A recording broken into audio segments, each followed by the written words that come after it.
there, viewers, and welcome back to the Self-Made Auto channel. So here is the follow-up on the Ford Explorer, the one where we diagnosed the original alternator that had, burned up the terminal on the back of it, the little adapter terminal, and then we had that warrantied out, from Advance. It was, one of their Cardone rebuilds. So we got it warranted out, but then we quickly discovered that our new to us, our reman alternator that we put on there was no good, in the sense that its paperwork, where we did with that, where it claimed to put out 80 some amps at an idle, it didn't, and it was only achieving like 60, but the car was consuming somewheres in the 70s. So therefore, sitting at an idle with the headlights on and defroster and the rear window defogger, eventually the battery would die because the car was consuming more than it was getting replenished. So our good friends at Advance Auto Parts and Batteries took care of us. They said they didn't want to send us another reman one, for fear of having, the same issue, and want to get our customer taken care of. So they sent us a brand new alternator at the same price as the reman one, and paid our labor to change it. So that's super cool. And we got a good relationship with those guys on there. Sometimes I get frustrated, and you guys know that, but they do take care of us, especially in a situation like this where, we needed it, want to get it taken care of, but we're still at the moment of truth. Does the brand new one, accommodate the vehicle, in the sense that is the amperage load of the new one able to keep up with the demands of the vehicle? And that's what we're going to find out. So we're going to hook up our scope. We're going to see what kind of current this alternator is putting out. I'll probably start up, let it run here for a little bit, let everything kind of get in its happy place, and then we'll see what kind of current it's putting out in the same situation. Blower on high, rear defogger on.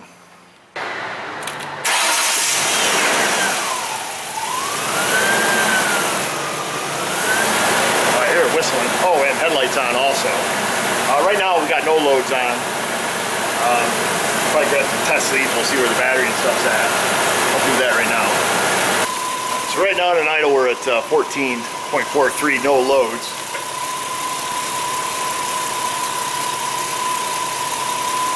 I don't remember where our battery was when we started, probably around the 12.2 or so where we left it.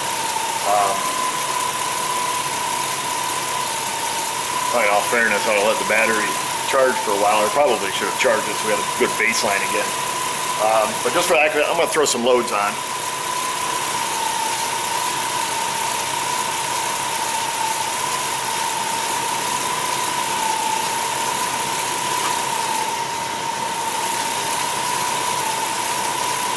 Headlights are on, high beam, rear window defogger's on, and the front HVAC unit is on high.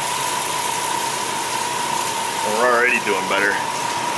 So we're holding about 13 volts, full load, all accessories on, or realistic accessories rather.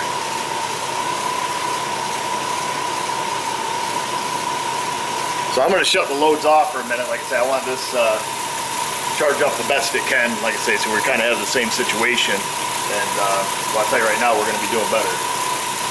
But I left it sitting here running while I went and did some other jobs. I just kind of wanted to let everything, replenish. Our battery is essentially fully charged now, and just sitting here at an idle. Better make sure our clamp is still zeroed out.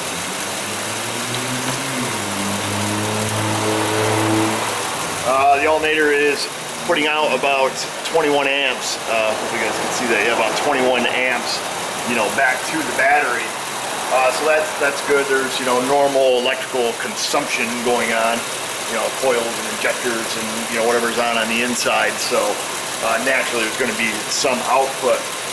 We can actually see what the car is consuming.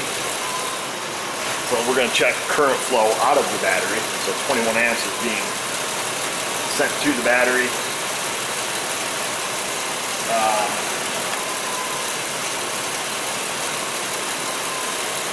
So there's essentially 4 amps being replenished back to the battery, so you can do the math.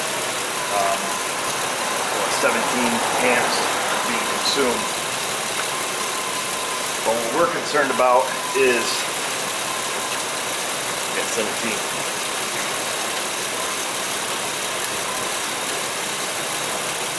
So right now at 21 amps being generated, 17 of that being used, and then the other 4 is being, dumped back in the battery there. I guess would be the best way I could explain it. What I want to do is same thing we did before. Kick on some loads, see what this alternator can put out.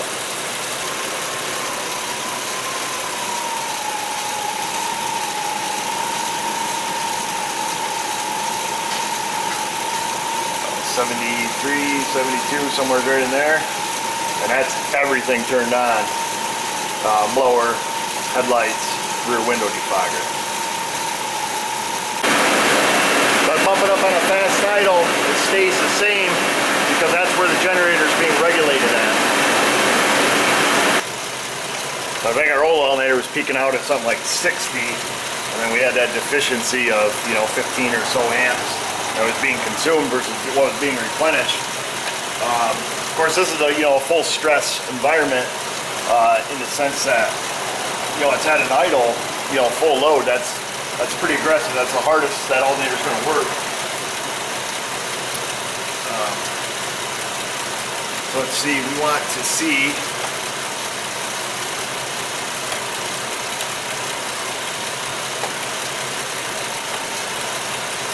We can probably set this up on a different scale so it's easier to read. So I went ahead and moved our amp clamp to the battery positive cable that comes from the power distribution center back to the battery, and I've gone ahead and changed our scale so we can read it, because this is going to be a little bit more of a precise measurement. And this is where we failed before. There was with that remanufactured alternator, there was like 17 amps going out that wasn't being regenerated back to the battery is the easiest way to put it. So eventually, if you just have that constant consumption without replenishing, you can only take so many eggs out of the basket before the basket's empty. Sometimes you got to put the eggs back, and usually at a faster rate in which you're taking them. So you always have storage. So what we're doing, the direction I have my amp clamp going is, this is the amount of amperage, or the amount of amps, I guess, to be used with, that's being put back into the battery. So right now it's holding about 2.5 amps. The rest of it's, being consumed in the electrical system. So what we're going to do is we're going to turn on everything full load at an idle, and this number should stay positive. Amp or 2, everything else is going to be getting consumed, and I'll be happy with a wash. If it came even close to 0.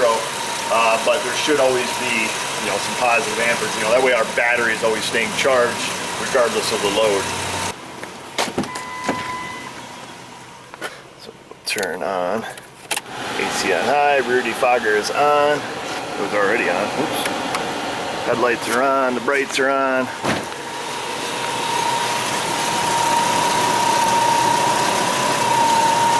And we're still replenishing the battery at the rate of a couple amps.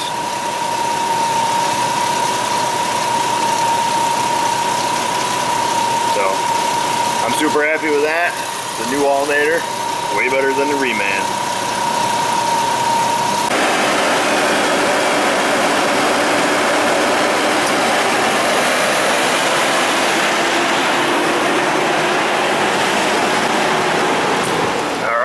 Wanted to fully stress the alternator as much as we could to see what we could get maximum output. You can see that there was kicking around 100 amps. I'm gonna be getting time for a new camera. I think the white balance is really getting goofy on this one, but it's made a lot of videos too. So I hope I explained that the best that I could. Obviously, I guess the end result is this alternator works and can keep up with the demands of the vehicle. And then of course I use the analogy of taking eggs out of a basket, but always wanting your basket to be full. So with a current clamp that we use often, there is a direction of current flow. And if you know which direction the current's flowing, it's either leaving the battery or it's going back to the battery. And the best way to tell, is my alternator keeping up with the demands? Right here.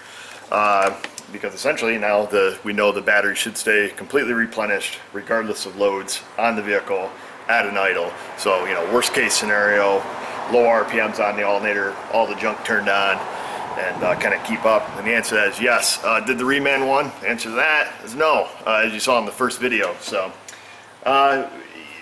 did I have to go this far to diagnose it? Absolutely not. A couple quick clamps and it'd have been done. But it was just for the purpose of showing you guys to hopefully help you better your skills in diagnosing or making sure that you kind of take it to the next step, you know, particularly with, you know, reman stuff, even new stuff. Just because it's new doesn't mean it works. Yeah, you slap it on, you throw your voltmeter on, it's charging, but is it working under every condition? And, you know, we've seen that reman one, shoot, I mean, that might have been, you know, years before that puked on us again. Or maybe he would have never had a problem with it if he didn't have it in the right situation. But I don't want the phone call from the customer saying, here I am, come get me. So we try to avoid that and just kind of double check ourselves, which generally does not take that long. But you know, like I said, I just want to show you guys. So hopefully you understood, hopefully you followed along. I know sometimes my thought process can be kind of around and around, but at any rate, go down to the bottom of the screen, click that subscribe button, click the notification bell if you haven't done that yet, so you can stay up to date when we roll out these videos. And also find us on our socials, Google Plus and Facebook, and also you can find us on Patreon now too if you want to support what we do. And just remember, viewers, if I can do it, you can do it. Thanks for watching.